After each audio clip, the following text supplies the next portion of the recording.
भक्तों, शारदीय नवरात्रि में आपको मिले यह संकेत तो समझ जाना, साक्षात मां दुर्गा आपके घर में पधार चुकी हो। माता स्वयं आपके ऊपर अपनी असीम कृपा बरसाने वाली हो और आपकी निर्धनता मिटाने आई हो और आपके संपूर्ण दुख दर्द कष्ट से मुक्ति देने आई हो। तभी ऐसे संकेत प्राप्त होते हैं जब आपके ऊपर नवदुर्गा की कृपा होती है, तो यह संकेत मिलने शुरू हो जाते हैं।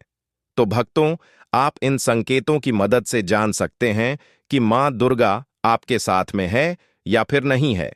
भक्तों, कई लोगों के प्रश्न होते हैं और उनके मन में यह जानने की आशा होती है कि हम पूजा पाठ व्रत तो करते हैं, लेकिन हमें यह नहीं पता कि माता हमसे परेशान है या नहीं है, माता घर में आई है या नहीं आई है। शास्त्रों में कहा गया है कि शारदीय नवरात्रि के दिनों में माता पूरे के पूरे 9 दिन के लिए अपने भक्तों के घर में पधारने के लिए पृथ्वी लोक पर आती है। तो क्या हम भक्तों ये जान सकते हैं कि माता हमारे घर में पधारी है या नहीं है? तो आज हम आपको इस छोटी सी प्यारी सी वीडियो में बताएंगे कि शारदीय नवरात्रि में माता अगर इन 9 संकेत में से कोई एक भी संकेत अगर आपको मिल जाता है, तो आप समझ जाना माता रानी आपके घर में पधार चुकी हैं। स्वयं मानव दुर्गा आपके घर में वास कर रही है। पूज्य गुरु जी ने शास्त्रों के अनुसार अपनी माता रानी की कथा में बताया है कि भक्तों, शारदीय नवरात्रि के पावन दिनों में जब मां दुर्गा अपनी कृपा दृष्टि किसी घर परिवार पर बरसाती हैं, तो वे अपने आगमन के अद्भुत संकेत भी देती हैं, जिन्हें हर कोई नहीं देख पाता। केवल वही भाग्यशाली भक्त देखते हैं जो सच्चे मन से माता की भक्ति करते हैं। भक्तों, इस बार की शादी नवरात्रि बहुत ही विशेष और शुभ फलदायी मानी गई है, क्योंकि इस बार माता रानी अपने बहन सिंह पर नहीं बल्कि हाथी पर सवार होकर पृथ्वी लोक पर पधार चुकी हैं। भक्तों, शास्त्रों में स्पष्ट उल्लेख मिलता है कि मां दुर्गा अपने सच्चे भक्तों को कभी अकेला नहीं छोड़ती। वे हमेशा उनके साथ रहती हैं और समय समय पर अपने दिव्य आशीर्वाद के रूप में संकेत प्रकट करती हैं। यह संकेत केवल पुराणों या प्राचीन काल तक सीमित नहीं है, बल्कि आज के आधुनिक युग में भी उतने ही सत्य और प्रभावी हैं। जब कोई भक्तों पूरे समर्पण भक्ति और निष्कलंक हृदय से माता की आराधना करता है, तो मां नवदुर्गा स्वयं उसके घर आंगन में विराजमान होकर उसे अपनी उपस्थिति का आभास कराती है। ऐसे पावन क्षणों में घर का वातावरण स्वतः ही बदल जाता है। नकारात्मकता समाप्त होकर सकारात्मक ऊर्जा का संचार होने लगता है और भक्तों के जीवन की सभी बाधाएं धीरे धीरे दूर होने लगती हैं। मां के यह अदृश्य आशीर्वाद भक्त को यह एहसास कराते हैं कि उसकी प्रार्थना सुन ली गई है और अब जीवन में सुख, शांति और समृद्धि का नया अध्याय शुरू होने वाला है। तो चलिए भक्तों, अब हम आपको बता देते हैं कि वह कौन से संकेत हैं जो माता देती हैं, हमें समझना बहुत ही जरूरी है, तभी हमें माता के होने का एहसास होगा। लेकिन इससे पहले जान लेते हैं कि शारदीय नवरात्रि आरंभ कब से हो रही हैं, कब समाप्त होंगे, कलश स्थापना का शुभ मुहूर्त क्या है, पूजा पाठ व्रत कैसे करना है। उसके बाद हम आपको बड़ी बड़ी से बताएंगे कि वह कौन से संकेत हैं जो माता अवश्य ही अपने भक्तों को देती हैं। भक्तों, इस वर्ष शारदीय नवरात्रि प्रारंभ होगी 22 सितंबर 2025 सोमवार से और समाप्त होगी 2 अक्टूबर 2025 गुरुवार को, जिसका समापन विजयदशमी नवरात्रि का पारण और मां दुर्गा का विसर्जन इसी दिन होगा। कलश घट स्थापना या घट स्थापना का शुभ मुहूर्त है 22 सितंबर 2025 की सुबह 6:09 से लेकर 8:06 तक। नवरात्रि का पारण, उपवास का समापन और माता का विसर्जन भी 2 अक्टूबर 2025 की सुबह 6:15 के बाद किया जा सकेगा। शास्त्री भी कहते हैं कि शुभ मुहूर्त में पूजा पाठ करने से हमेशा ही लाभ की प्राप्ति होती है, इसलिए जो भी शुभ मुहूर्त है आप उसी के दायरे में पूजा पाठ करें, बहुत ही शुभ रहेगा। माता रानी अवश्य ही प्रसन्न होंगे। चलिए हम आपको यह भी बता देते हैं कि वह किस प्रकार से करना है, क्या नियम है, क्या विधान है, जानेंगे सब कुछ, तो वीडियो के अंत तक आपको बने रहना है। भक्तों, शारदीय नवरात्रि एक ऐसा पावन पर्व है जिसमें मां दुर्गा के 9 स्वरूपों की आराधना कर भक्त उनके कृपा प्रसाद के अधिकारी बनते हैं। नवरात्रि की पूजा आरंभ करने से पहले सबसे महत्वपूर्ण होता है घर और मन की संपूर्ण शुद्धि करना, क्योंकि माता वहीं निवास करती हैं जहां स्वच्छता और सात्विकता होती है। घर की धूल मिट्टी जाले हटाकर, टूटे फूटे सामान की मरम्मत करके और रसोई को स्वच्छ बनाकर हम मां अन्नपूर्णा और मां दुर्गा का स्वागत करते हैं। मुख्य द्वार को तोरण, आम्र पल्लव और रंगोली से सजाकर हम माता को अपने द्वार पर बुलाते हैं और पूजा घर की धुलाई करके, गंगा जल से छिड़काव करके और देवी देवताओं की प्रतिमाओं को स्नान कराकर हम आध्यात्मिक वातावरण तैयार करते हैं। नवरात्रि का प्रथम दिन घट स्थापना का होता है। इस दिन सुबह शुभ मुहूर्त में चौकी पर लाल या पीले कपड़े का आसन बिछाकर उस पर कलश स्थापित किया जाता है। कलश में गंगाजल, मौली, सुपारी, सिक्के और आम के पत्ते डालकर ऊपर नारियल रख दिया जाता है, जिसे लाल चुनरी से सजाया जाता है। यही कलश सृष्टि और सभी देवी देवताओं का प्रतीक होता है। माता की प्रतिमा या चित्र को चौकी पर स्थापित कर उसे चुनरी ओढ़ाई जाती है। फिर सिंदूर, रोली, अक्षत और फूल चढ़ाए जाते हैं। धूप दीप जलाकर एयूएम दुम दुर्गाय नमः और एयूएम एन हंग क्लीन चामुंडाय विच्छे जैसे मंत्रों का जप किया जाता है। नवरात्रि के 9 दिनों में मां दुर्गा के 9 स्वरूपों की आराधना की जाती है। प्रथम दिन शैलपुत्री, द्वितीय दिन ब्रह्मचारिणी, तृतीय दिन चंद्रघंटा, चतुर्थ दिन कुशमांडा, पंचम दिन स्कंदमाता, षष्ठम दिन कात्यायनी, सप्तम दिन कालरात्रि, अष्टम दिन महागौरी और नवम दिन सिद्धदात्री। हर दिन अलग अलग पुष्प और भोग अर्पित करने का विधान है, जैसे दूध, गुड़, मिश्री, फल, खीर और हलवा, क्योंकि भोग केवल भोजन नहीं होता बल्कि हमारे प्रेम और समर्पण का प्रतीक होता है। पूजा करते समय नियमों का पालन बहुत जरूरी है, जैसे सात्विक आहार, मांसाहार और नशे का त्याग, ब्रह्मचर्य का पालन और अखंड ज्योति का प्रज्वलित रखना। प्रतिदिन आरती करने से वातावरण पवित्र होता है और घर में सकारात्मक ऊर्जा का संचार होता है। नवरात्रि के अंतिम दिन यानी नवमी या दशमी को मां दुर्गा का विसर्जन किया जाता है और उसी दिन कन्या पूजन का विशेष महत्व होता है, जिसमें 9 छोटी कन्याओं को देवी स्वरूप मानकर भोजन, वस्त्र और दक्षिणा दी जाती है। विसर्जन के समय भक्त माता से प्रार्थना करते हैं कि जैसे इस बार वे हमारे घर आई, वैसे ही हर बार हमारे जीवन में पधारें और हमें शक्ति, शांति, समृद्धि और सुख प्रदान करें। इस प्रकार यदि हम पूरे श्रद्धा और विधि विधान से नवरात्रि की पूजा करें तो निश्चित रूप से मां दुर्गा हमारे जीवन से दुख, दर्द, दरिद्रता और संकटों का अंत कर हमें शक्ति, वैभव और आशीर्वाद से भर देती है। भक्तों, नवरात्रि केवल मां दुर्गा की पूजा और साधना का पर्व ही नहीं है, बल्कि यह वह समय है जब हमें अपने आचरण और कर्मों पर भी विशेष ध्यान देना होता है। तो चलिए भक्तों, अब जान लेते हैं कि वह कौन से ऐसे संकेत हैं जो माता प्रत्येक भक्तों को देती तो है, पर कुछ भक्त ऐसे होते हैं जो इन्हें पहचान नहीं पाते हैं और यह संकेत उन्हें भक्तों को मिलते हैं जो माता को प्रसन्न कर लेते हैं। तो आपसे निवेदन है कि आप इस जानकारी को तो बड़े ध्यानपूर्वक ही सुनना, तभी आपको अच्छे से समझ में आएगा कि माता घर में पधार चुकी है या नहीं। पधारी हैं। आप पूजा पाठ तो कर लेते हैं, पूरे दिन का व्रत रख लेते हैं, लेकिन इन संकेतों को पहचानना, समझना भूल जाते हैं। तो हम आपको आज उन्हें संकेतों के बारे में बताने वाले हैं जो कि शास्त्रों में बिल्कुल स्पष्ट लिखे हुए हैं। तो चलिए जान लेते हैं कि वह कौन से संकेत हैं जो माता नवरात्रि के दिनों में देती है। नंबर 1, अखंड दीपक का निरंतर जलना। भक्तों, शास्त्रों में कहा गया है कि दीपक केवल साधारण ज्योति नहीं है, बल्कि यह स्वयं मां दुर्गा की शक्ति का प्रतीक है। यदि नवरात्रि के दिनों में आपके घर का अखंड दीपक बिना किसी रुकावट के लगातार जलता रहे, चाहे तेज हवा चले या तेल थोड़ा कम भी हो, फिर भी ज्योति बुझने ना पाए, तो यह साधारण बात नहीं है। यह मां का दिव्य संदेश होता है कि उन्होंने आपके घर को अपनी पवित्र ऊर्जा से घेर लिया है। ऐसा दीपक केवल प्रकाश ही नहीं देता, बल्कि वह घर की समस्त नकारात्मकता को दूर कर सुख, शांति और समृद्धि का मार्ग खोलता है। अब चलिए जान लेते हैं दूसरे संकट के बारे में। घर में सुखद सुगंध का फैलना। कभी कभी नवरात्रि में ऐसा होता है कि बिना किसी अगरबत्ती, धूप या इत्र के आपके घर में अचानक से एक पवित्र और मन को मोह लेने वाली सुगंध फैलने लगे। यह सुगंध फूलों जैसी, चंदन जैसी या कभी कभी ऐसी होती है जो आपने पहले कभी महसूस ही ना की हो। शास्त्र कहते हैं कि यह मां दुर्गा की उपस्थिति का सबसे सुंदर संकेत है, क्योंकि माता जहां भी पधारती हैं वहां दिव्य सुगंध का वास होता है।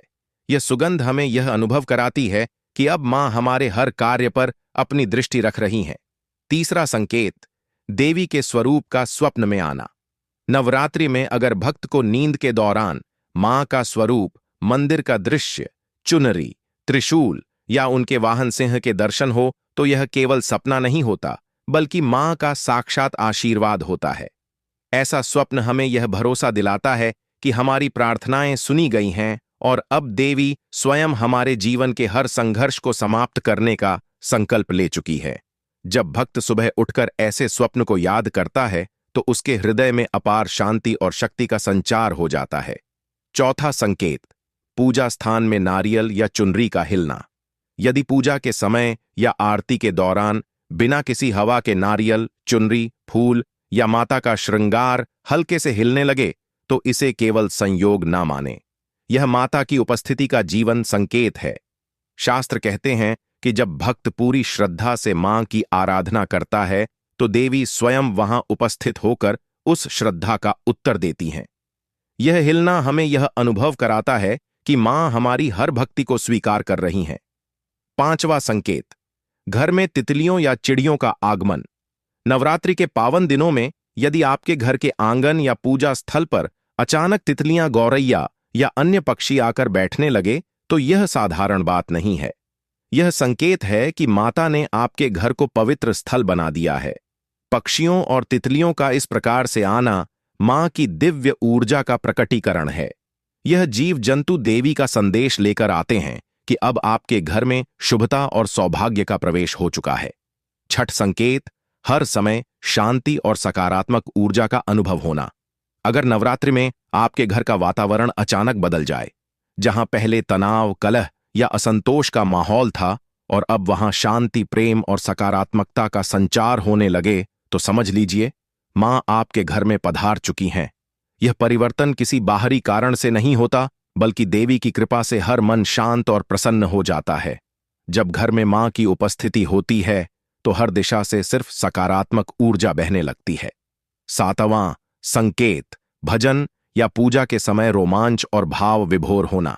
जब आप माता की आरती या भजन करते हैं और अचानक आपके शरीर में रोमांच हो, आंखों में आंसू आ जाए या हृदय अत्यधिक भाव विभोर हो जाए, तो यह भी देवी की कृपा का अद्भुत संकेत है।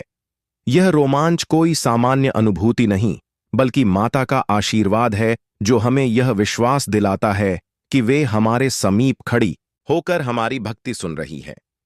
आठवां संकेत, जो कि माता हर वक्त को नवरात्रि के दिनों में जरूर ही देती है।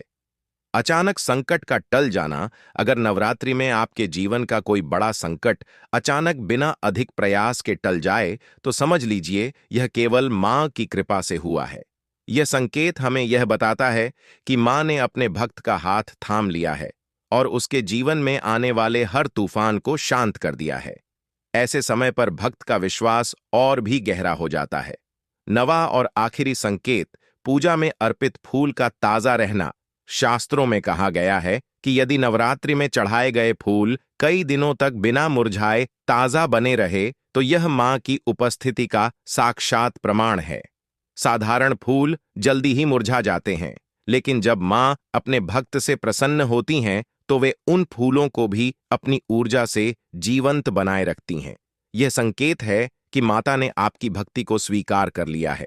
इसी के साथ अगर घर में दीपक या धूप बत्ती में देवी का स्वरूप दिखना, कभी कभी भक्तों को दीपक की लौ या धूप के धुएं में मां का स्वरूप, ओम का चिन्ह, त्रिशूल या अन्य दिव्य प्रतीक दिखाई देने लगते हैं। यह सर्वोच्च संकेत है कि मां आपके समीप खड़ी होकर आपको आशीर्वाद दे रही हैं।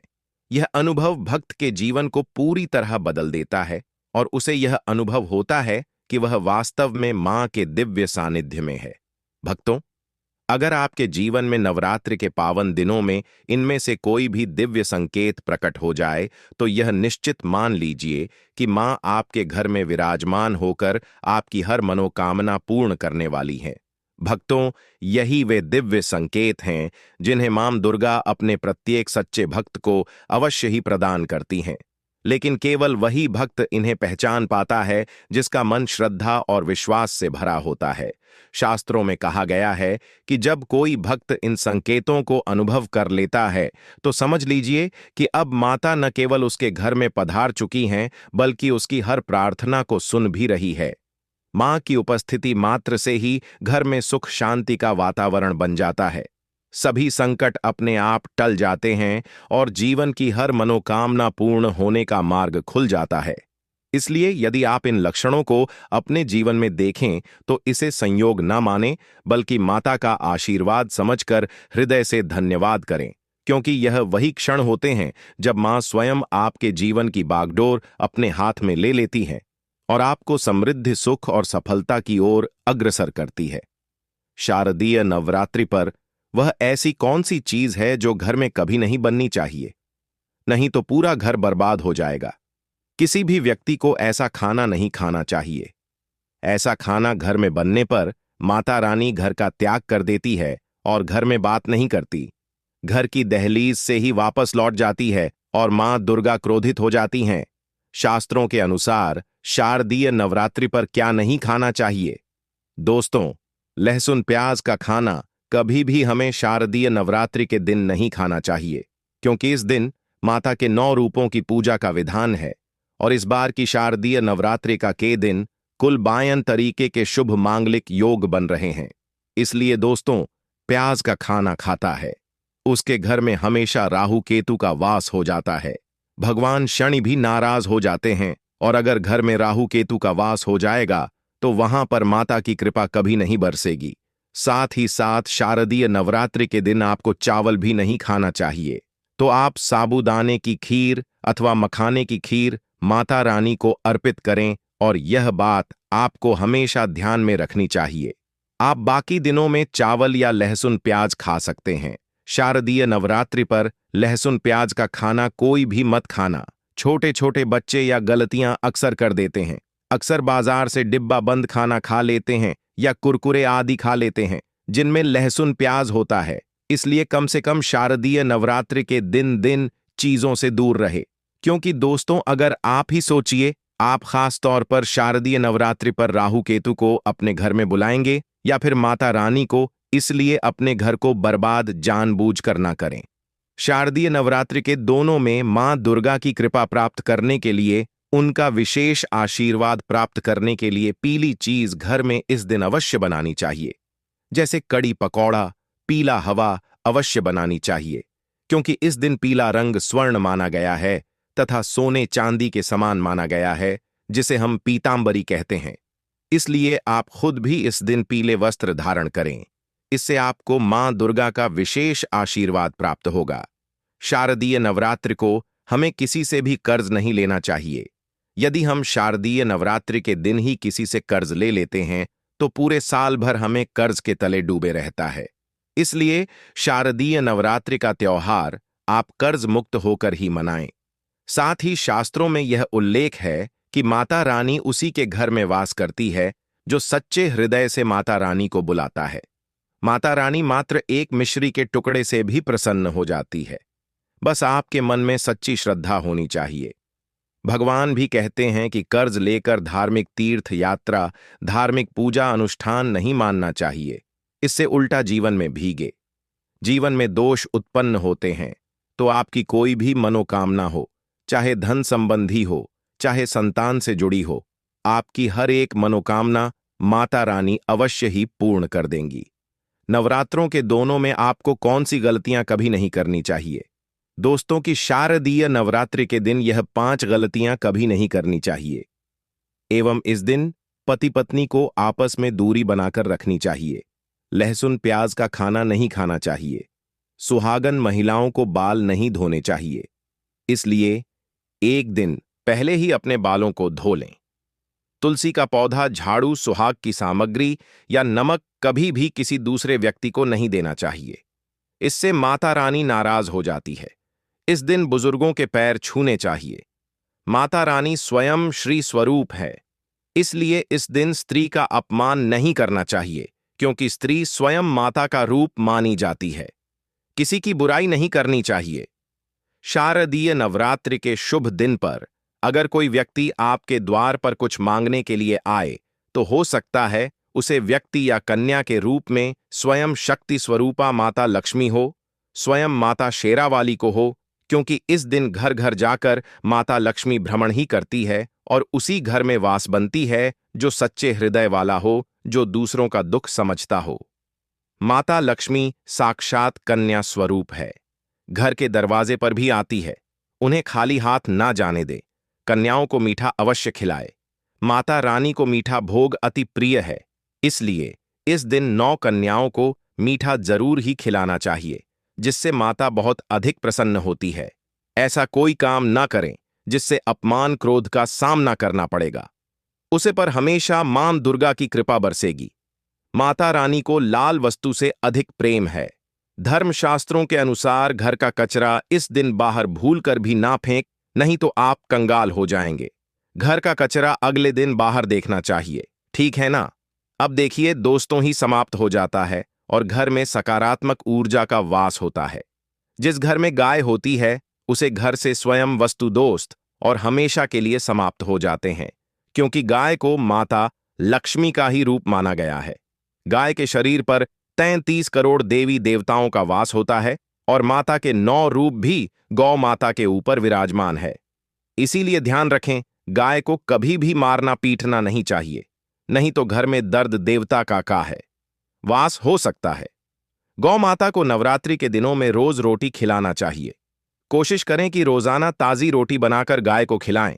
अगर रोटी किसी कारणवश जाए तो उसे अगले दिन ना दें, क्योंकि यह बासी मानी जाती है। गाय को हमेशा ताज़ा और साफ खाना ही दें। इसके अलावा अगर घर में कोई फल या सब्जी सड़ जाए तो उसे गाय को देने से बच्चे घर की समृद्धि में कमी हो सकती है। गाय को खुश रखने के लिए आप आटे की 11 होशी की आव से का बटी अम्मा कब एकटी 11 लोहियां बनाकर उनके ऊपर हल्दी लगाकर नवरात्रि के दिनों में गाय को खिलाएं। ऐसा करने से आपके सारे काम आसान होंगे और जीवन में सुख समृद्धि आएगी। गाय के चरणों को स्पर्श करें, इससे आपके सभी दुख दर्द कष्ट माता रानी की कृपा से हमेशा के लिए दूर हो सकते हैं। अगर संभव हो तो गाय की 7 बार परिक्रमा नवरात्रि के दिनों में जरूर करें। यह आपके जीवन में सफलता और खुशियों का संचार करेगा। जब भी गाय को उसने हल्दी या थोड़ा घी डाल सकते हैं और रोटी को खाली ना दें, आपके जीवन में शुभ फलों की प्राप्ति का कारण बनेगा। गाय को ताज़ा रोटी खिलाना अगर करना आपके जीवन में, अगर आप इस चैनल पर नए हैं तो चैनल को सब्सक्राइब करके वीडियो को एक लाइक जरूर करें। प्राप्ति होगी इसलिए कमेंट में जरूर लिखें, जय माता दी, जय मां दुर्गा, जय जगदम्बा। जानकारी थोड़ी सी भी अच्छी लगी हो तो वीडियो को लाइक करें और चैनल पर नए तो चैनल को सब्सक्राइब जरूर ही कर लें, ताकि इसी प्रकार की और भी ज्ञानवर्धक जानकारी हम आपको सीधे नोटिफिकेशन के माध्यम से इस चैनल पर प्राप्त कर सकें। वीडियो के अंत तक बने रहने के लिए आप सभी का धन्यवाद। मिलते हैं नेक्स्ट वीडियो में, तब तक के लिए नमस्कार। दोस्तों, मंदिर में या फिर किसी भी धार्मिक स्थल में जलाया जा सकता है। इससे व्रत का फल 2 गुना बढ़ जाता है। और दोस्तों, पितृपक्ष की एकादशी है, ऐसे में पितरों के लिए दीपक ना जलाएं, ऐसा हो नहीं सकता। तो दोस्तों, इस दिन पितरों के नाम से एक दीपक घर की दक्षिण दिशा में जरूर जलाना चाहिए। यह दिशा पितरों की मानी जाती है। इससे पितरों की आत्मा को शांति मिलती है और वे खुश होते हैं। दोस्तों, धूप घास जो होती है वह कई सारे व्यक्तियों को गरीबी रेखा से बाहर निकलने में सबसे ज्यादा भूमिका निभाने वाली है। हमारे धर्मशास्त्रों के अनुसार हम आपको बताने वाले हैं कैसे आप अपनी किस्मत को चमका सकते हैं। आपकी किस्मत की चाबी आपके हाथों से खुल सकती है। पूज्य गुरुदेव ने हरिधूप के वैसे तो कई सारे उपाय बताए हैं, परंतु यहां पर हम पितृपक्ष में किए जाने वाले उपाय धर्मशास्त्रों से निकलकर बताने वाले हैं। किसी कार्य से आप एकादशी का व्रत नहीं रख पाते तो इन उपायों को करके आप एकादशी व्रत का फल प्राप्त कर सकते हैं। हर समस्या का समाधान आपको प्राप्त हो जाएगा। इस दिन बुधवार का दिन है, जो कि रिद्धि सिद्धि की कृपा दिलाने वाला दिन है। ऐसे में एकादशी अपने आप में अद्भुत होती है। इस दिन पड़ जाने की वजह से इसकी महत्वता और बढ़ जाती है। दोस्तों, आप सभी की जानकारी के लिए बता दें कि हरिद्वार के जो उपाय होते हैं, यह आपको छप्पर फाड़ धन की वर्षा करते हैं। यह हमें आध्यात्मिक और धार्मिक और भौतिक सुखों की प्राप्ति करते हैं। जिन व्यक्तियों की किस्मत चमकने से चूक जाती है, ऐसे व्यक्तियों को यह सुनहरा मौका मिल रहा है, तो इसे अन्य लोगों के साथ शेयर करके उनका भला करें और पुण्य को प्राप्त करें। दोस्तों, होता क्या है कि कभी कभी लाख प्रयास के बाद मेहनत और किस्मत दोनों का कनेक्शन जुड़ा होता है। किसी कारण से आपकी मेहनत बहुत ज्यादा रहती है, परंतु किस्मत का साथ ना मिलने से मेहनत का फल बेकार चला जाता है। तो वही किस्मत अगर आप पर मेहरबान होती है और आप मेहनत नहीं कर पाए तो भी आपको चीज प्राप्त नहीं हो पाती है। ऐसे में किस तरह से आप हरी धूप घास के उपाय से मेहनत और किस्मत दोनों को एक ही सीध में ले जा सकते हैं? क्योंकि हरी धूप घास किसी तो फिर से काम नहीं है। इस हरी धूप घास को एक तरह का तोहफा ही समझो, किस्मत चमकाने का। इस गलती से कचरा समझकर फेंकने की गलती तो कभी मत करना। देखिए, जिन लोगों को पता नहीं होता वह अक्सर ऐसा कर देते हैं, परंतु यह साधारण सी दिखने वाली हीरे के तुल्य मानी जाती है। सोने चांदी से काम नहीं है। दोस्तों, एक तरह का इस वरदान प्राप्त है। इसे हमारे धर्मशास्त्रों के अनुसार देखा जाए तो हरिधूप से व्यक्ति को हर तरह के सुख प्राप्त होते हैं। बड़े बड़े आर से मुनियों ने भी इस हरी धूप घास के बल से अपनी तपोबल को चरम सीमा पर पहुंचा है। वे हरी धूप घास के प्रयोग से 1 महीने तक बिना पानी पिए तपस्या को पूर्ण कर सके हैं, जिससे उनके जीवन में भगवत प्राप्ति हुई है। अगर आप भी चाहते हैं कि आपके जीवन की अड़चनें, रुकावट, परेशानियां दूर हो जाएं, तो ऐसे काट पीट कर मत देखिएगा। यह वीडियो साथ ही आपके भाग्य को चमकने वाली है। सबसे पहले कमेंट बॉक्स में ओम नमः शिवाय लिख दें या जय माता दी लिख दें और 3 बार अपनी मनोकामनाओं को बोल। उसके बाद हमारे द्वारा बताए गए उपायों को करना। मैं गारंटी देकर कहता हूं कि आपका कार्य दुनिया की कोई ताकत पूर्ण होने से नहीं रोक सकती। आपकी तरक्की आपके हाथों से होगी। बस ध्यान से सुनिएगा, गलती मत करना। सबसे पहले हम क्या करते हैं? दोस्तों, ऐसी गलतियां कर देते हैं कि उपाय करने से पहले हर किसी को बता देते हैं, जिससे कि उसका फल प्राप्त नहीं होता है, या आप जिस चीज को प्राप्त करना चाहते हैं उसके बारे में बखान कर देते हैं। बार बार हर किसी को बताने प्रारंभ कर देते हैं, जिससे कि आपका वह कार्य सफल नहीं होता। तो अपनी इस आदत को सुधरिए। उसके बाद अपने लिए इन उपायों को कीजिए। एकादशी भगवान विष्णु की पूजा का दिन होता है। एक दिन जब आप घास का उपाय कर रहे हो तो किसी को बताना नहीं और अपने घर में सुबह सुबह स्नान इत्यादि करके रोजमर्रा के कार्यों से निवृत्त होकर आपको पीले रंग के वस्त्र पहने हैं। पीला रंग भगवान विष्णु का प्रतीक है और भगवान विष्णु को बहुत ही ज्यादा प्रिय है। इस दिन पीले रंग के वस्त्र पहनकर एक चौकी ले और उसी पर पीला वस्त्र बिछा दें। भगवान विष्णु की मूर्ति रखें, धूप दीप अक्षत से उनकी पूजा करें, साथ ही थाली में हरी धूप घास को समर्पित करें और उसके बाद एक लोटा जल भरकर रख लें। उसमें थोड़ा सा गंगा जल डालें और थोड़े से काले तिल। उसके बाद हरी धूप को जल में डालकर भगवान गणेश जी पर छुटकारा और शिव भगवान विष्णु जी पर छिड़काव करें।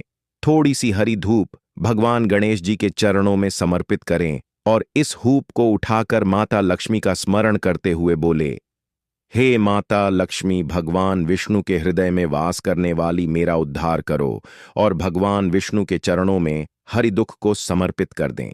बाकी हुई हरी धूप से जो लौटा जल भरकर रखा था, उसे जल को उठाकर इस धूप घास से पूरे घर में छिड़काव करें, जिससे घर की नकारात्मक ऊर्जा घर से बाहर होगी। और जो भगवान विष्णु के चरणों में अपने हरी धूप रखी थी, उसे लाल वस्त्र में बांधकर दर रखने वाले स्थान पर रख दें और एक एकादशी से दूसरी एकादशी तक उसे ऐसे ही रखा रहने दें। जब दूसरी एकादशी आएगी, उसे समय उसको उठाकर किसी भी नदी तालाब में प्रवाहित कर दें। फिर देखिए कैसे आपका कोई भी बिगड़ा हुआ कार्य बनता दिखाई देगा। आपके आसपास आप सभी इस हरिधूप को रोजमर्रा की जिंदगी में देखते हैं। इसमें समस्त समस्याओं का समाधान छिपा है। पहले तो आप सभी को बताने कि आपको आसानी से आपके आसपास देखने को प्राप्त हो जाती है, क्योंकि यह काम पानी में पनप जाती है और जितने भी हमारे धरती पर पेड़ पौधे होते हैं वह भगवान विष्णु के द्वारा ही उत्पन्न है। उनमें भगवान विष्णु का वास माना जाता है और यह इसलिए इतनी पवित्र मानी जाती है कि इस पर पवित्र अमृत की बूंदें पड़ गई थीं। इसीलिए यह छुट्टियों में आपकी किस्मत को चमकाने का कार्य करती है। स्वयं गणेश जी की कृपा से आपको रिद्धि सिद्धि और मां लक्ष्मी की कृपा प्राप्त होती है। हरी धूप घास के उपाय आपके हर कामनाओं को पूर्ण करते हैं, सफलता दिलाते हैं। पूजा में गणेश जी को तो समर्पित करते ही करते हैं, साथ में मां लक्ष्मी को समर्पित करना बहुत ही जरूरी होता है। हरी धूप घास हमारे आसपास मिल जाए तो उसे कभी भी कचरा ना समझें, क्योंकि यह हमें अनगिनत फायदे दिलाता है और पावरफुल होती है। एक ही करके यह उपाय आपकी किस्मत को चमकते हैं। जब आप हरी धूप घास को लेकर आते हैं तो इसे गंगा जल से शुद्ध जरूर सिद्ध कीजिएगा। वैसे तो दोस्तों यह शुद्ध ही होती है, परंतु बाहरी वातावरण में रहने की वजह से इस पर बहुत सारी गंध आ जाती है, जिसके लिए आपको इसे साफ सुथरा बनाना बहुत जरूरी है। आपको एकादशी के दिन सूर्य देव को जल समर्पित करते समय एक काम और करना चाहिए कि सुबह के समय जब आप सूर्य देव को जल समर्पित करें तो उसमें हरी धूप घास और काले तिल गुड़ गंगा जल और लाल फूल डालकर ओम पितृदेवाय नमः मंत्र का काम से कम 11 बार जाप करते हुए समर्पित करते हैं, तो ऐसा करने से आपके पितृ उसे जल को ले लेते हैं। ऐसे में अगर आपने पितृतर्पण किया या ना किया, दान पुण्य किया या ना किया, परंतु यह सूर्य को जो जल दिया, इसी से पितृ प्रसन्न हो जाते हैं। आपको इस दिन एक दीपक लेना चाहिए और दीपक में घी भर लेना चाहिए और उसे अपने पानी की टंकी के पास में या फिर घर में जहां पानी पीने का स्थान है, आरओ या मटका जो भी है, वहां पर पितरों का स्मरण करते हुए जला देना चाहिए। वैसे तो पितृपक्ष के पूरे 15 दिन तक दीपक जलाया जाना उचित माना जाता है, परंतु किसी कारण से अगर आप भैया ना कर पाए तो एकादशी के दिन जरूर से कर लेना चाहिए। दोस्तों, जिनको बहुत ज्यादा ज्वर रहता है और ज्वर जाता ही नहीं है, ऐसे व्यक्तियों को एक हफ्ता तक हरी धूप घास का रस पिलाना चाहिए। ऐसा करने से ऐसे व्यक्ति को नज़ला बुखार की शिकायत कम हो जाती है और रोग प्रतिरोधक क्षमता बढ़ती है। यह इम्यूनिटी सिस्टम को मजबूत बनाती है। दोस्तों, इस दिन आपको तुलसी की पूजा जरूर करनी चाहिए। तुलसी में जल समर्पित नहीं करना चाहिए, परंतु तुलसी के पास दीपक जरूर जलाना चाहिए और तुलसी के पास थोड़ी सी हरी धूप घास जरूर से रख दें और साथ ही साथ आपको हल्दी की एक गांठ भी तुलसी के पास रखनी चाहिए। ऐसा करने से भाग्य उदय होता है, दुर्भाग्य दूर होता है। इस दिन भगवान विष्णु के निमित्त तुलसी माता व्रत रखती हैं, तो इसलिए आपको एक दिन पहले तुलसी के पत्ते तोड़कर भगवान विष्णु को भोग स्वरूप समर्पित करने चाहिए और एकादशी के दिन सुबह ब्रह्म मुहूर्त में उठकर भगवान विष्णु के जितना हो सके मंत्रों का जाप करना चाहिए। दोस्तों, इस दिन भगवान विष्णु के मंत्रों का जाप करने से आपकी हर मनोकामनाएं पूर्ण होती हैं। इस दिन हो सके तो थोड़ी सी हरी धूप घास जब आप भगवान विष्णु के चरणों में समर्पित करें तो शाम के समय जब पूजा समाप्त हो जाए तो उसके बाद थोड़ी देर उसे रखे रहने दें और शाम के समय उसी हरी धूप घास को उठाकर किसी लाल वस्त्र में रखकर के धन रखने वाले स्थान पर रख दें और आने वाली अगली एकादशी पर उसे किसी नदी में प्रवाहित कर देते हैं, तो ऐसा करने से घर में स्थायी रूप से लक्ष्मी का वास होता है। अगर कोई व्यक्ति इस दिन एक लोटा जल लेकर के उसमें गंगा जल डालकर हरी धूप घास डालकर पूरे घर में छींटे मारता है तो घर में किसी का तंत्र मंत्र होता है, वह दूर होता है। नकारात्मक ऊर्जा दूर होती है, घर में पॉजिटिव एनर्जी आती है, साथ ही साथ देवी देवताओं का वास होता है। और एकादशी के दिन एक लोटा जल आप सभी को भगवान विष्णु का स्मरण करते हुए, माता लक्ष्मी का आह्वान करते हुए सुबह सुबह ब्रह्म मुहूर्त में घर के मुख्य दरवाजे पर जरूर डाल देना चाहिए, ताकि मां लक्ष्मी सीधे आपके घर आए और आपको किसी तरह से धन आने में कोई रुकावट प्राप्त ना हो। क्योंकि जब माता लक्ष्मी प्रसन्न मुद्रा में घर आती है तो घर धन आने में कोई रुकावट प्राप्त नहीं होती है। दोस्तों, हरी धूप घास जो होती है वह बहुत ही ज्यादा चमत्कारी होती है। इसके तांत्रिक प्रयोग होते हैं।